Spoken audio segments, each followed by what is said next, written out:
Seperti biasa, selamat datang di Enel Story Ejen Ali. Kali ini Mimin akan membahas animasi yang berjudul Sword Art Online Progressive Movie. Cerita ini berlatarkan tahun 2022, jadi selamat menonton.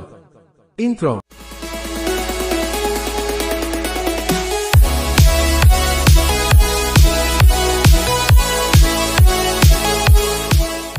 Pada menit awal kita diperlihatkan kepada seorang anak gadis yang bernama Asuna, yang merupakan tokoh utama di movie ini. Asuna adalah gadis yang pintar dalam bidang akademik maupun olahraga. Kehidupan Asuna sama seperti anak orang kaya pada umumnya, yang mana ayah dan kakaknya adalah seorang pembisnis handal. Pada suatu pagi yang cerah, Asuna pun bersiap-siap untuk pergi ke sekolah. Setelah sampai di sekolah, Asuna pun dipuji-puji oleh temannya kerana nilai Asuna mendapatkan nilai yang tinggi.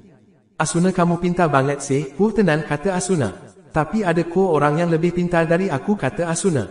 Namanya ialah Tozawa. Tozawa adalah gadis yang paling pintar di sekolahnya, baik akademik maupun atletnya. Dengan sifat pendiam dan karismatiknya, semua siswi lain segan dengannya. Alhasil, dia pun hanya memiliki satu teman, iaitu Asuna.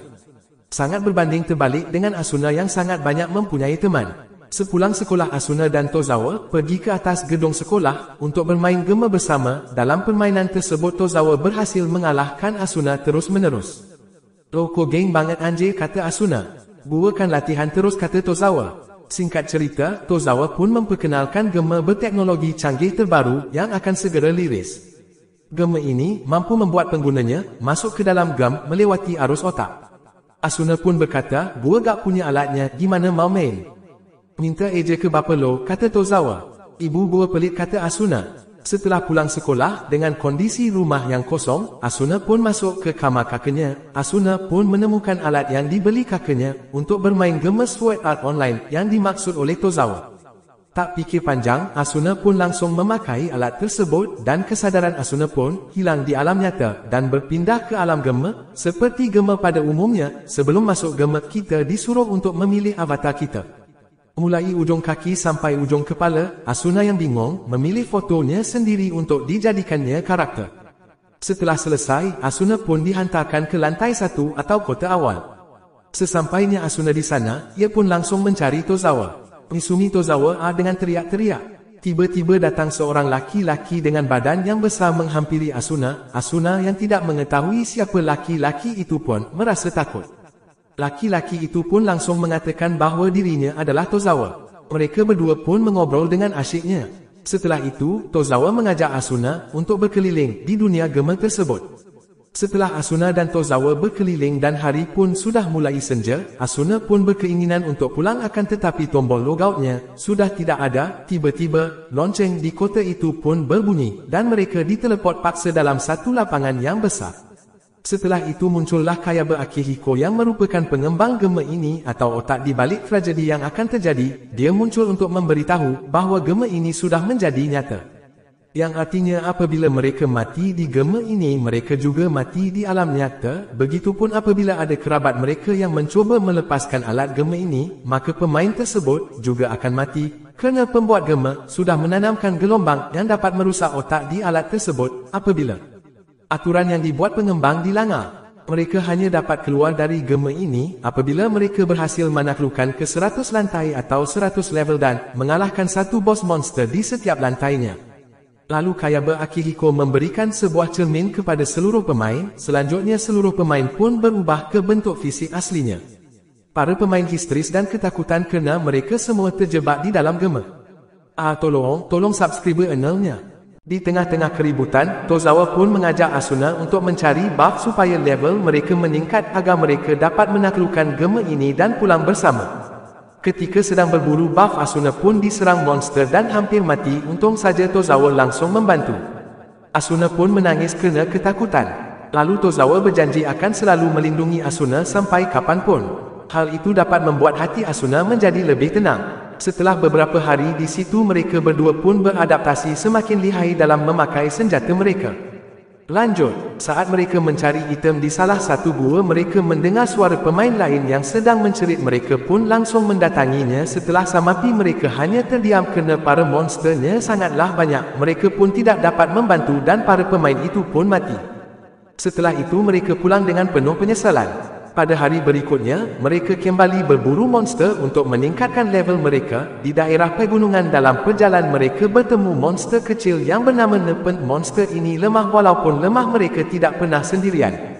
Dan terdapat satu pantangan saat melawan monster ini, iaitu para pemain tidak boleh melukai Nepent yang mempunyai buah di atas kepalanya kerana kalau sampai ia terluka ia akan mengeluarkan asap yang dapat memanggil seluruh temannya.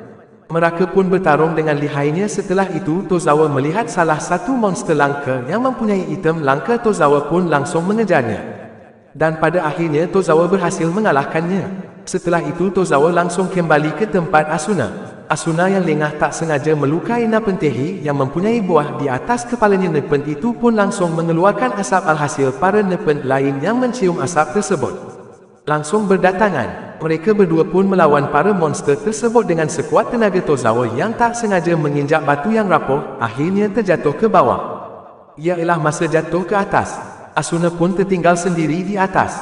Setelah terjatuh Tozawa pun mencoba kembali ke atas untuk membantu Asuna. Dengan perjalanan Tozawa dihadang oleh para monster tersebut. Asuna yang sudah mulai kehabisan darah dan ramuan penyembuh akhirnya mengalahkan semua monster yang berada di atas. Akan tetapi tiba-tiba datang monster besar yang mencoba memakan Asuna.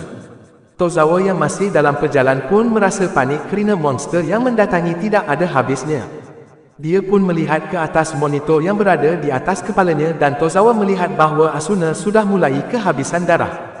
Tozawa pun memutuskan untuk meninggalkan Asuna kerana keadaannya Tozawa juga dalam keadaan sekarat. Asuna yang mengetahui Tozawa meninggalkan dirinya, ia pun sangat sedih dan bertanya-tanya kenapa. Setelah itu Asuna pun hampir dimakan oleh monster tersebut. Tiba-tiba datanglah seorang anak laki-laki yang bernama Kirito. Ia berhasil membunuh monster tersebut dan berhasil menyelamatkan nyawa Asuna. Kirito memberikan map kepada Asuna agar Asuna bisa lebih mengetahui tempat-tempat yang ada di dunia gema ini. Tak terasa Asuna dan seluruh pemain sudah 3 minggu berada di gema ini.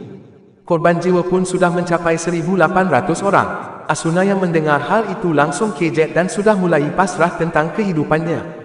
Seminggu kemudian Asuna yang masih terperangkap di alam gema mencoba untuk membunuh seluruh monster dan dia sudah tidak takut lagi mati kerana dia beranggapan pada akhirnya semua orang juga akan mati. Asuna yang sudah mulai patah semangat untuk hidup bertemu dengan Kirito kembali.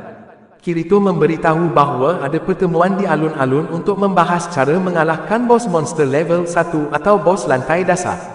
Mereka berdua pun akhirnya sampai di pertemuan itu. Tak lama kemudian muncullah seorang laki-laki yang bernama Diabel. Ia adalah seorang kapten yang ditunjuk untuk merencanakan pembunuhan bos monster level 1. Ia menjelaskan bagaimana cara membunuh monster tersebut serta menjelaskan kelemahan monster itu. Ia juga membagi para pemain yang masih hidup dalam berkelompok dari kelompok A sampai kelompok Z. Intinya ini orang ahli strategi gitu aja udah. Sebelum besoknya mereka menyerang monster itu, para pemain pun bersenang-senang dulu.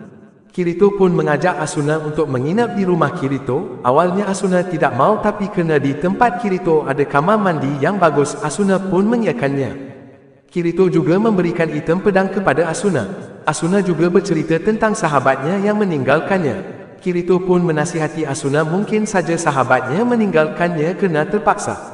Singkat cerita, keesokan harinya pun mereka bersiap-siap untuk menyerang. Setelah sampai mereka dihadang oleh bos monster yang berwarna merah. Para pemain pun sangat ketakutan kerana bos monster juga mempunyai anak buah yang sangat kuat. Kapten pun mulai mengarahkan para pemain untuk menyerang monster tersebut. Kapten dengan kepintarannya menyusun strategi untuk mengalahkan bos monster. Akhirnya mereka hampir bisa mengalahkan bos monster itu. Akan tetapi di detik-detik terakhir monster itu menggunakan serangan jarak dekat yang mengakibatkan tewasnya sang kapten. Para pemain lain pun panik kerana penyusun strategi mereka sudah tewas. Tozawa pun maju untuk menyerang Asuna yang melihat sahabatnya pun juga ikut menyerang. Tozawa meminta maaf kepada Asuna kerana sudah meninggalkannya. Asuna pun memaafkannya. Di lain sisi, Kirito yang juga sedang melawan bos besar berhasil mengenai bos tersebut. Tozawa dan Asuna yang melihat hal itu langsung pergi untuk membantu. Mereka bertiga bekerja sama tahap 2 atau lantai 2, iaitu Asuna dan Kirito, dan kisah pun tamat. Tunggu lanjutannya ya teman-teman. Terima kasih.